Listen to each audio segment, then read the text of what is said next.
नमस्कार दोस्तों, 8 PM India में आपका स्वागत है। हरियाणा के करीब 10 जिले बाढ़ की चपेट में है। 8, 9 और 10 जुलाई को हुई बारिश ने पहाड़ के साथ साथ मैदानों में भी तबाही का मंजर दिखाया। प्रदेश के पंचकुला, अंबाला, कैथल, यमुनानगर, कुरुक्षेत्र और करनाल जिलों के सैकड़ों गांवों में हालात खराब हैं। अंबाला कैंट और शहर की कई कॉलोनियों में पानी भरा हुआ है।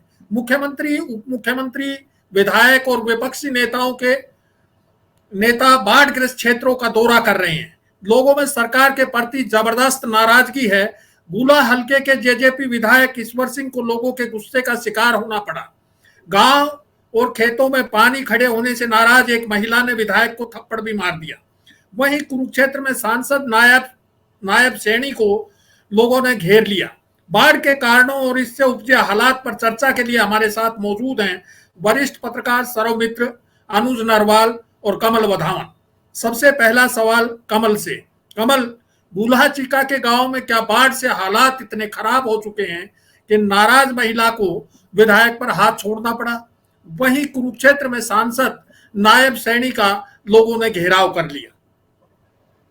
देखिए सर, के जिस प्रकार से बाढ़ की अगर बात की जाए तो वास्तव में क्या है कि एक घग्गर नदी जो गुलाचिका से होकर गुजरती है, उसका जो उफान आज देखने को मिला, आज का 3-4 दिन पहले जो देखने को मिला, उससे क्या है कि दोनों तट की ओर जो बसे गांव है, करीब 50 से ज्यादा गांव आज इस उफान की वजह से, घग्गर के उफान की वजह से प्रभावित हुए हैं। तो निश्चित तौर पर 50 गांव इफेक्टेड हुए हैं, जिसमें से 20-22 गांव जो ऐसे थे जिनका जो है सब डिवीजन मुख्यालय से टूट गया। हालांकि सड़कों के ऊपर पानी था, पानी भी इतना ज्यादा कि उससे गुजर पाना काफी मुश्किल था। इसके अलावा जो बहुत सी टीमें हैं, उन्होंने वहां सुधार के लिए प्रयास किए, हालांकि प्रशासन ने भी वहां दिखाई दिया, लेकिन जो लोगों का गुस्सा था वो कहीं ना कहीं एक तंत्र के विरोध में था, क्योंकि लगातार विकास से ये बाढ़ का संकलन चल कि गुला चीका बाढ़ की चपेट में आता है एक हिस्सा उसका, लेकिन लोग बार बार सरकारों से, प्रशासन से यही गुहार लगाते नजर आए कि इसका कोई स्थायी हल निकाला जाए। लेकिन आज तक किसी भी सरकार ने इस समस्या का स्थायी हल वहां नहीं निकाला है। हालांकि स्थायी हल के बहुत से पहलू लोगों ने भी समझाए थे प्रशासन सरकार को, लेकिन उस पर किसी न किसी तरह से जो काम होना था वो काम नहीं हो पाया। और आज यही कारण है कि 20 से 50 गांव, जो 20 ज्यादा प्रभावित है लेकिन प्रभावित 50 से ज्यादा गांव है, आज उनको इस आपदा का सामना करना पड़ा। जी अनुज, सबको मालूम है कि बाढ़ प्राकृतिक आपदा है। इस पर आदमी या सरकार का कोई खास बस नहीं चल सकता। ऐसे में विधायक, सांसद और सरकार के प्रति लोगों को गुस्से के क्या कारण है? सर देखिए, आपदा तो सही बात है कि प्राकृतिक आपदा कभी भी आ सकती है, ये किसी से पूछकर नहीं आती। लेकिन प्रबंधन एक सरकार की जिम्मेदारी जरूर होती है, और प्रबंधन में कहीं ना कहीं फेलियर दिखाई दे रहा है, क्योंकि जिस तरीके से एकदम सबको पता है कि बारिश इन दिनों में होती है। आजकल तो हमारे पास इस तरीके के जानकारियां भी पहले मिल जाती हैं कि अब की बार कितना पानी आएगा, कितना क्या कुछ होगा। लेकिन जो घटनाक्रम अभी बताया कि जेजेपी के विधायक के साथ मारपिटाई का हो गया, वो एक उसकी निंदा होनी चाहिए। उसको बातचीत के जरिए जरूर आप अपनी शिकायत रख सकते हैं। लेकिन यहाँ सरकार की मैं जिम्मेदारी कहूंगा, प्रशासन की कहूंगा, क्योंकि मैं रोहतक से आता हूँ। हमारे यहाँ भी आप जानते कि 95 की बाढ़ आई थी, और 8 नंबर जो ड्रेन थी और उसकी वजह से यहाँ रोहतक डूबा था। तो आज की अगर मैं पोजीशन बताऊं रोहतक की सर, कि ड्रेन नंबर 8 2 दिन पहले रोहतक की उपायुक्त महोदय बाइट देते हैं मीडिया में कि साफ सफाई हो चुकी है। इसका मतलब ये है कि जो कागजात हैं उसमें साफ सफाई हो गई है, रिपोर्ट जा चुकी है। लेकिन मैंने कल ही देखा, ड्रेन नंबर 8 जाके देखा तो साफ सफाई नाम की चीज वहां कुछ दिखाई नहीं देती। मैं आपको विजुअल भी दे सकता हूँ इस चीज के। लेकिन यही चीज है कि प्रबंधन नहीं है। और कितने सालों के बाद रोहतक की सफाई हुई, क्योंकि भूपेंद्र सिंह हुड्डा बीच में वहां पर उतरना पड़ा। पीछे भी एक बारिश आई तो घरों में पानी घुस गया था। तो ये एक छोटी सी एक उदाहरण मैं रोहतक का दे रहा हूँ। लेकिन हर बार यमुना में, पहाड़ों में बारिश होगी, यमुना उफान पर आएगी, तो बहुत सारी चीजें, दिल्ली तक इसका इम्पैक्ट पड़ता है। तो हमारे पास प्रबंधन नहीं है, सीधी सी बात है। प्रबंधन को लेकर कोई सरकार अब तक मुझे नहीं लगता कि कोई गंभीरता से काम किया हो। बारिश का इतना पानी आता है, वो कहाँ जाता है, उसका हमारे पास प्रबंधन नहीं है। और उसका नतीजा ये होता है, जब प्रबंधन नहीं होगा तो एक कहीं न कहीं लोगों को इम्पैक्ट पड़ेगा, उसके ऊपर प्रभाव पड़ेगा। वो कहीं न कहीं रास्ता तो खोजेगा, और वो उसका फिर रास्ता ये है कि वो फिर गाँव की तरफ रुख हो जाता है, कहीं शहरों को डुबो देता है, तो तमाम चीज़ें वो दिखती हैं सर। सर्वमित्र, हर साल बाढ़ से बचाव के लिए नदी नालों की सफाई के लिए बजट निर्धारित करती है सरकार, और 15 जून से पहले सफाई का काम पूरा कर लिया जाता है। लेकिन जरा सी बारिश होते ही शहर पानी पानी हो जाते हैं, गांव खेत डूब जाते हैं। इस बार तो बारिश ने कई दशकों के रिकॉर्ड तोड़ दिए हैं। क्या सरकार नदी नालों की सफाई समय से नहीं करवा पाई? मेरे को लगता है कि सर हर बार ऐसा होता है जी कि जैसा अनुज भी बता रहे हैं कि शायद कागजों में तो सब कुछ हो जाता है, सफाई वगैरह हो जाती है, और आपको पता है बजट भी काफी करोड़ों में रखा जाता है हर साल, लेकिन वो कहाँ धरातल पर कितना खर्च होता है वो हमने देख लिया है जी कि आप देखिए हरियाणा में 500 से ज्यादा गांव डूब गए हैं, शहरों में पानी घुस गया है, और इतने दिन से लोगों के खाने पीने का क्या हाल है और जी। क्या बन रही है उनके ऊपर सब। और वो गुस्सा हमने कल देख भी लिया, आज भी देख लिया। कल एक विधायक को थप्पड़ मारा जाता है, आज एक सांसद को घेर लिया जाता है। तो लोगों में गुस्सा है कि काम नहीं हुआ है। ये वाकई में ये कागजों में तो करोड़ों रुपए शायद खर्च कर दिए होंगे, और पता नहीं वो कहाँ कहाँ गया पैसा। लेकिन आपको पता है सर, हर साल बरसात आनी है। आप ये सरकारें क्यों नहीं मान के चलती कि इतनी, मतलब ये डबल हो सकती है, 3 गुना हो सकती है, पानी आ सकता है, तो उस हिसाब से तैयारी क्यों नहीं की जाती?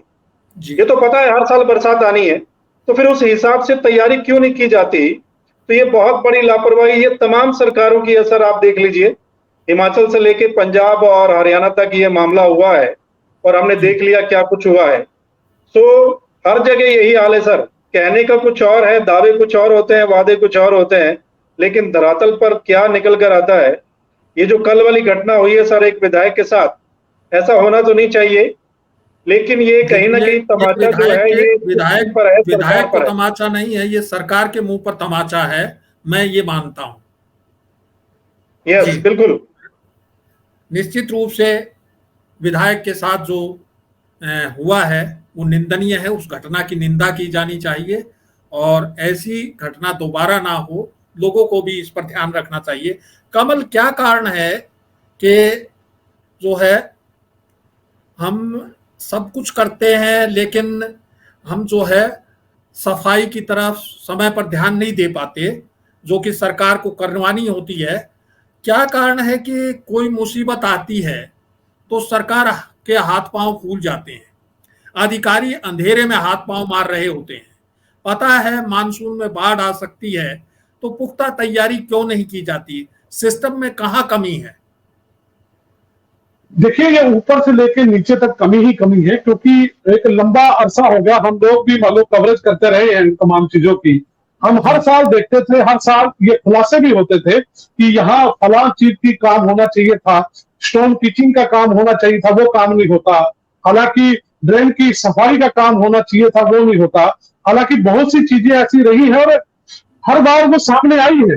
लेकिन मैं मानता हूं कि जब तक सरकारें इस चीज की ओर ध्यान नहीं देगी, वो सिर्फ एक वोट या फिर कुछ लुभावनी चीजों को और ध्यान के अलावा ये सामाजिक मूलभूत जो चीजें हैं, लोगों की जरूरतें हैं। आज किसान की फसल खराब होगी। आज देखिए 25,000 एकड़ से ज्यादा कैथल के अंदर जो फसल है वो खराब है, प्रभावित है इस बाढ़ की वजह से। लेकिन काम जो होने चाहिए वो प्रॉपर नहीं हो पाते। हालांकि जब सफाई की बारी आती है, मेरे एक एग्जाम्पल आज याद है, आज से करीब 10 साल पहले की बात है, 12-13 साल पहले की बात है, 2010 में बाढ़ आई थी। 10 से बाढ़ से पहले वो 15 जून का समय था, एक बड़े क्षेत्र में घग्गर नदी की सफाई होनी थी। सफाई क्या थी? रेतली मिट्टी थी, वो उठाना था। मिट्टी की कीमत ही करोड़ों में थी, लेकिन वो मिट्टी को उठाने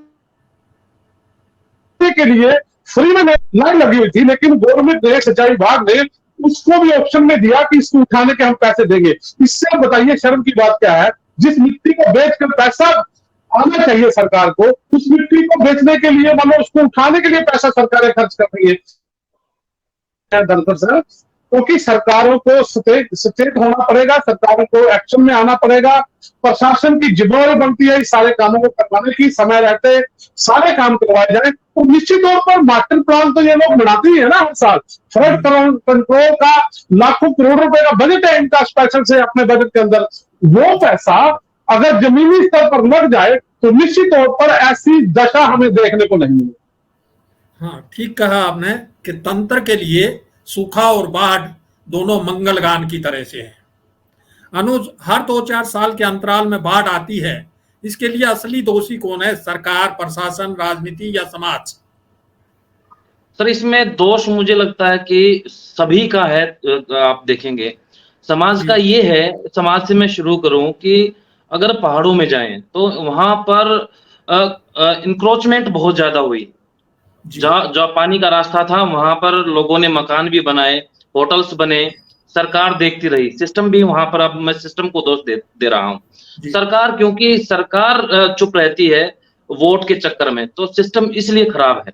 तो तमाम चीजें कहीं ना कहीं समाज से लेकर सिस्टम और पूरी आप राजनीति को देखिए, नेताओं को देखिए, तो वो कहीं ना कहीं मिले जुले हैं और इसका इम्पैक्ट यही हुआ, इसका प्रभाव सबको झेलना पड़ता है, खास तौर पर आम लोगों को, जिन्होंने घर बना लिए रिश्वत दे के या फिर इंक्रोचमेंट करके। कहीं लगता है कि कहीं ना कहीं ऐसा सरकार के ऊपर वोट का दबाव है। तो तमाम सिस्टम यहाँ पर मैं मानता हूँ दोषी है, हम भी दोषी हैं। लेकिन यहाँ पर अगर सफाई के अलावा एक चीज ये भी है कि बाढ़ हमेशा आप रोहतक, सोनीपत, झज्जर सारे जिलों को देखें तो यहाँ पर सेम की प्रॉब्लम है। वो इसलिए है कि बारिश का पानी, ये बाढ़ की बात नहीं कर रहा हूं मैं, अकेली बारिश का पानी भी खेतों में खड़ा रहता है सर। यहाँ पे सबसे बड़ी प्रॉब्लम ये है कि हर साल 2-3% हर महीने वार आप जाएं तो 10-12% हमारी सेम की समस्या बढ़ रही है। तो ये सरकारी रिपोर्ट्स बता रहा हूं मैं आपको। तो उसमें तो वो फिर बात आती है प्रबंधन की। हम जहां कहीं भिवानी की तरफ जाएंगे सूखा पड़ेगा, हमारे यहाँ पर पानी भरा पड़ा है, SYL के मुद्दे पर लड़ाई हो रही है, लेकिन इस प्रबंधन को लेकर कोई बात नहीं करना चाहता। चाहे वो कांग्रेस है, बीजेपी है, नेलो, कोई भी पार्टी है, इस पर बात नहीं करना चाहता। उनको लगता है कि कहीं ना कहीं मामले हल हो गए तो फिर राजनीति किस चीज के ऊपर होगी। तो प्रबंधन है सर, मैं तो ये कहूंगा कि प्रबंधन अच्छा हो तो ये सारी चीजें हो सकती हैं। इसमें समाज की भी जिम्मेदारी है, सरकार की भी और सिस्टम की भी। जी सर्वमित्र, बारिश के दिनों में बाढ़ आ जाती है, साल के बाकी दिनों में बिना पानी के फसलें सूख जाती हैं। हम पानी का सही प्रबंधन कब सीखेंगे? सर मैं अभी ना सोशल मीडिया पे कई वीडियो देख रहा था, पंजाब की जो वीडियो है उसमें लोग बोल रहे हैं कि अब अगर हरियाणा वालों को पानी चाहिए तो वो हमारे से ले जाएं, बहुत सारा पानी हमारे पास है, हाँ राजस्थान ले जाए हमारे से पानी, है ना। तो SYL पे बेशक वो ना करते हैं, लेकिन अब वो कहते हैं कि ले जाओ हमारा पानी ले जाना है। अब तो जबरदस्ती आ रहा है, अब तो जबरदस्ती अपने आप ही आ रहा है। जो SYL नहीं बन पाई है, जो मेरा यही मानना था, उसी के रास्ते पानी इधर हरियाणा में आ रहा है, तो वो तो जरूरी है। लेकिन हमारे पास एक प्रबंधन का सिस्टम होता था पुराने समय में, उस सिस्टम की तरफ, उस सिस्टम को खत्म कर दिया गया और अब जो नया सिस्टम बनाया गया है उसके तहत प्रबंधन कहीं नहीं होता है। हम चाहे तो इस बरसात के पानी को सेव करके, रिजर्व रख के, स्टोर करके हम खेतों की सिंचाई के लिए कर सकते हैं, लेकिन तालाब भी खत्म, नदी नाले भी खत्म, नदियों पर भी कब्जा हो गया। तो इस तरह से मुझे लगता है कि हम प्रबंधन, तालाब बेच दिए गए सर, जैसे अनुज ने बताया, हमारे रोहतक में इतने तालाब थे, पता नहीं कहाँ चले गए। वो वही मैं कह रहा हूं कि घग्गर के जो रीच का एरिया है, उस रीच में भी मकान बन रहे हैं, बड़ी बड़ी कॉलोनियां कट रही हैं और प्रशासन आंख मूंदे देख रहा है, सरकार चुप बैठी है। तो क्यों नहीं इस पर काम हो रहा है? चलिए आगे बढ़ता हूं मैं। पिछले कुछ दशकों में प्राकृतिक आपदाएं, चाहे बाढ़ हो या सूखा, इसका मुख्य कारण है ग्लोबल वार्मिंग और अंधाधुंध, बेतरतीब तथा प्राकृतिक विरोधी विकास। नदियों में अवैध खनन और इसके पास के एरिया में अवैध निर्माण जिससे उनका मार्ग अवरुद्ध हो जाता है। हिमालय जो है वो कच्चा पहाड़ है। वहां विकास के नाम पर अवैज्ञानिक तरीके से सड़कों और सुरंगों के निर्माण के लिए विस्फोट करना भी इसका कारण है। मैदानी इलाकों में सरकार का बरसाती नदी नालों की सफाई न करवाना, जल निकासी के प्राकृतिक रास्तों को अवैध कब्जे कर रोकना भी मुख्य कारण है। इस समस्या के समाधान के लिए हमें वैज्ञानिक तौर तरीकों से पानी का सही प्रबंधन सीखना होगा। अब समय हो चला है विदा लेने का। जल्द फिर हाजिर होंगे नए मुद्दे और सवालों के साथ। नमस्कार।